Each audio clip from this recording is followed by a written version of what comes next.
Assalamualaikum warahmatullahi wabarakatuh. Perkenalkan, nama saya Wilda Widiati, kelas 1B dari Prodi PGSD, Fakultas Keguruan Ilmu Pendidikan. Saya akan membawakan materi konsep dasar ilmu pendidikan dari mata kuliah ilmu pendidikan dengan dosen pengampu Bapak Mawardi, MPD.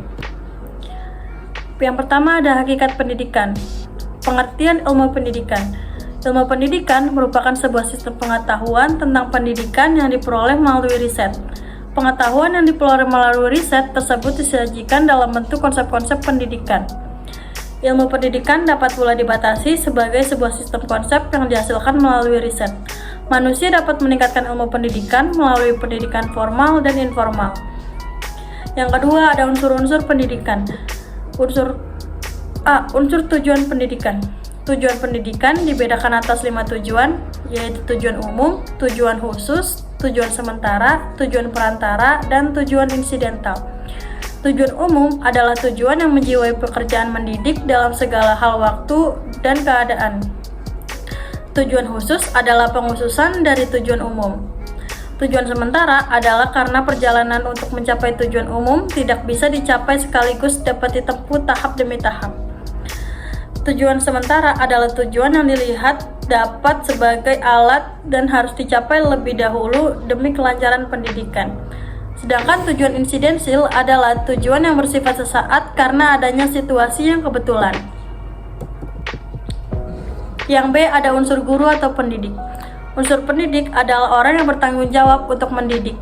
Menurut Weinstein, secara umum dikatakan bahwa setiap orang dewasa dalam masyarakat dapat menjadi pendidik, sebab pendidik merupakan suatu perbuatan sosial, perbuatan fundamental yang menyangkut keutuhan perkembangan pribadi anak didik menuju pribadi dewasa.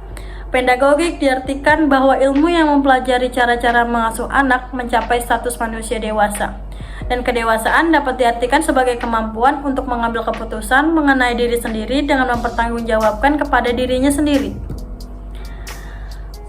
Unsur peserta didik. Peserta didik pada hakikatnya memiliki potensi atau kemampuan yang belum terbentuk secara jelas.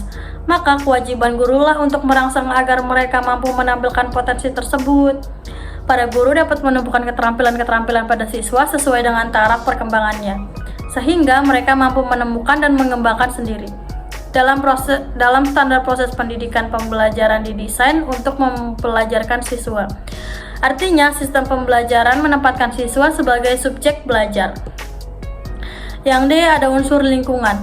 Menurut Sartain dalam Hasbullah, lingkungan atau environment meliputi kondisi dan alam di dunia ini yang dengan cara-cara tertentu memengaruhi tingkah laku kita, pertumbuhan, perkembangan, atau life process.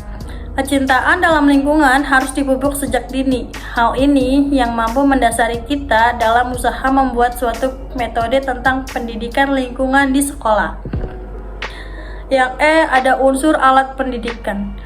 Yang dimaksud alat pendidikan adalah suatu tindakan atau situasi yang sengaja diadakan untuk tercapainya suatu tujuan pendidikan tertentu. Sengaja dibuat dan digunakan demi mencapai tujuan pendidikan yang diinginkan. Unsur alat pendidikan itu dapat berupa perbuatan pendidik mencakup nasihat, teladan, larangan, dan perintah. Benda-benda sebagai alat bantu juga seperti meja, bangku, papan tulis, spidol, kursi, dan lain-lain. Yang terakhir ada kepemimpinan sekolah. Kepemimpinan dapat diartikan sebagai kegiatan untuk mempengaruhi orang-orang yang diarahkan terhadap pencapaian tujuan organisasi.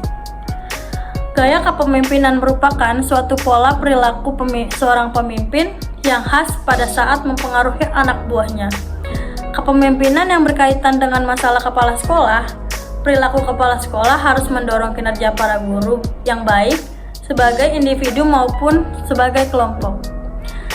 Sekian materi dari saya, kurang lebihnya mohon maaf. Wassalamualaikum warahmatullahi wabarakatuh.